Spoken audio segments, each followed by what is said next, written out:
Assalamualaikum warahmatullahi wabarakatuh. Puji syukur kita panjatkan kehadirat Allah Subhanahu wa Ta'ala yang atas perkenannya pada hari ini Jumat tanggal 25 Agustus 2023 bertepatan dengan 8 Safar 1445 Hijriah. Seperti biasa, setiap hari Jumatnya SMK Al-Fatmah mengadakan kegiatan kerohanian. Insya Allah selama 1 jam ke depan kita akan membahas tentang surat Al-Imran ayat 18.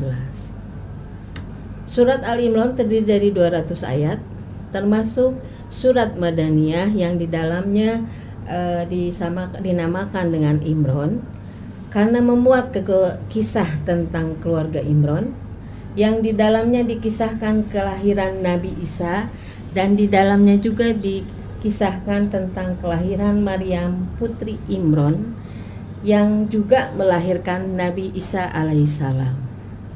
Adapun pokok-pokok dari isi Al-Imran diantaranya tentang keimanan, dalil-dalil dan alasan yang membantah orang Nasrani yang mempertuhankan Nabi Isa alaihissalam, bahwa ketauhidan adalah dasar-dasar yang dibawa ke seluruh nabi. Yang kedua tentang hukum-hukum, yaitu hukum bermusyawarah, hukum bermuhabalah, dan larangan melakukan riba. Yang ketiga berisi tentang kisah-kisah, di mana di dalamnya dikisahkan tentang keluarga Imran, tentang perang Badar, tentang perang Uhud, juga mempelajari apa yang didapat dari kisah-kisah tersebut.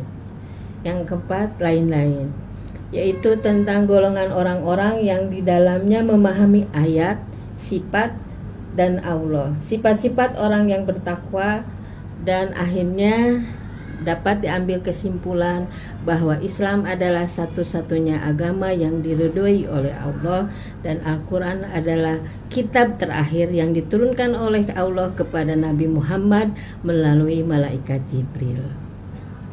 Pada kesempatan kali ini saya akan membahas tentang surat Al-Imran ayat 18, yang artinya Allah mengatakan bahwa sebenarnya tidak ada Tuhan selain Dia yang berhak disembah, yang mendekatkan keadilan. Para malaikat dan orang-orang yang berilmu juga mengatakan demikian.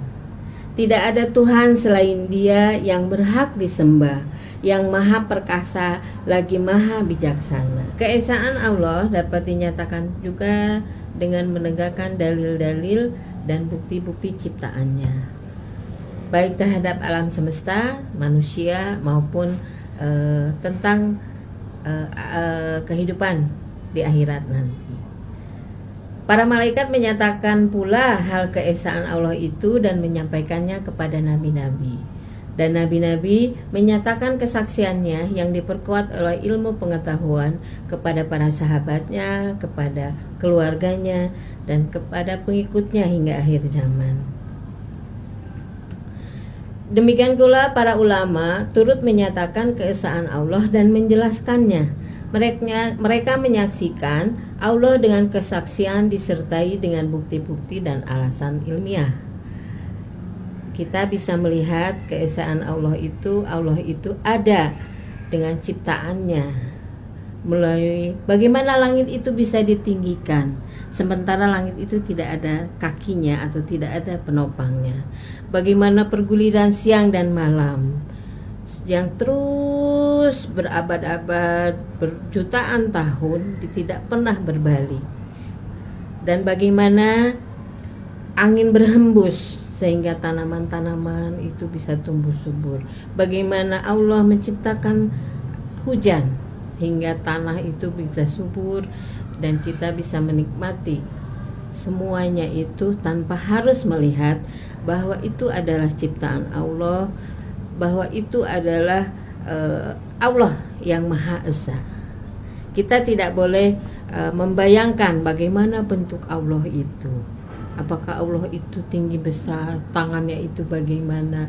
Tetapi kita harus mensyukuri kesempurnaan kita, kesempurnaan yang diberikan oleh Allah, mulai penglihatan kita, pendengaran kita, terus apa yang kita dapatkan itu semata-mata karena keesaan daripada Allah Subhanahu wa Ta'ala.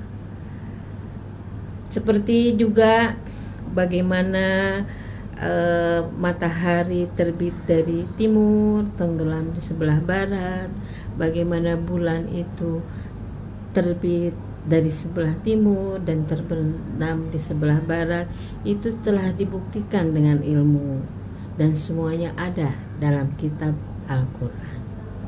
Keesaan juga dengan menegakkan keadilan, menegakkan keseimbangan dengan itikat. Karena tauhid itu merupakan suatu kepercayaan yang lurus, tauhid yang murni.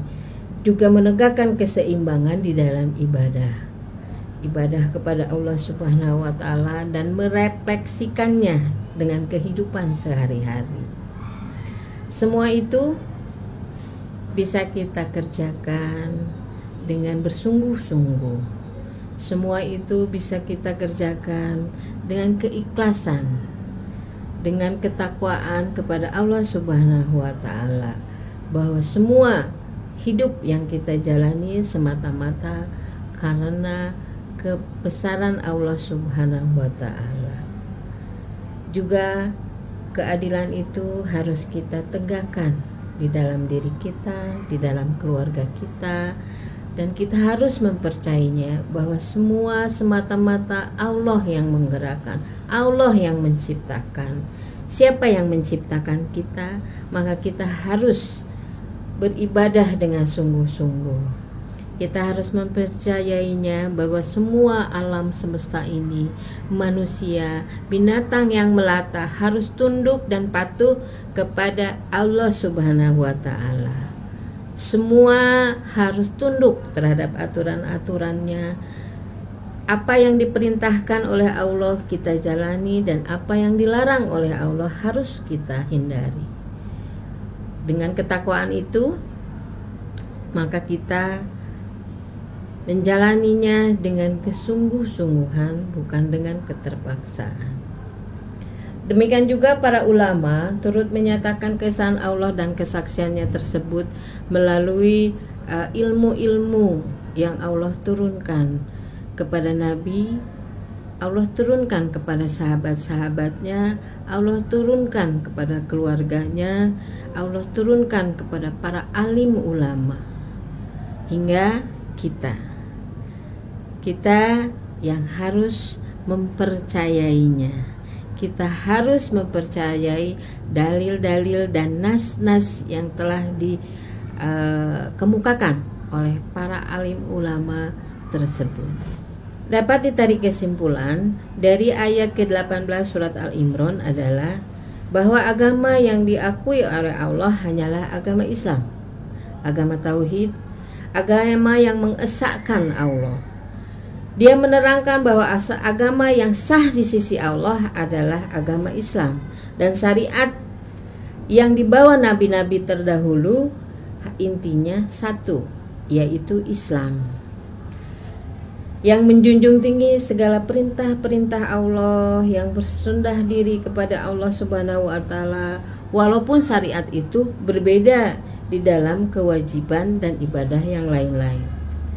Dan muslim yang benar adalah orang yang ikhlas dalam melaksanakan segala amalnya serta kuat imannya, bersih dari syirik, bersih dari perbuatan dosa, dan mentaati segala aturan Allah.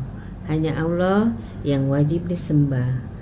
Allah juga mensyariatkan agama untuk dua macam tujuan, yaitu membersihkan jiwa diri manusia dan akalnya dari kepercayaan yang tidak benar, memperbaiki jiwa manusia dengan perbuatan yang baik dan benar, menjalankan semua perintah Allah Subhanahu wa Ta'ala dengan keikhlasan, dan menjauhi segala larangan-larangan yang Allah perintahkan. Jadi di akhir ayat ini dapat kita tarik kesimpulan bahwa keesaan zatnya Allah harus ditegaskan dalam sifat ketuhanan.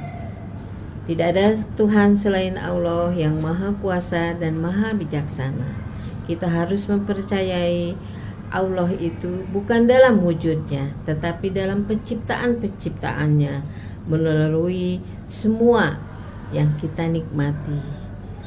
Demikian kajian kerohanian kali ini. Mohon maaf apabila banyak kesalahannya, karena kesempurnaan hanya milik Allah dan kekurangan semata-mata datangnya dari saya. Wassalamualaikum warahmatullahi wabarakatuh.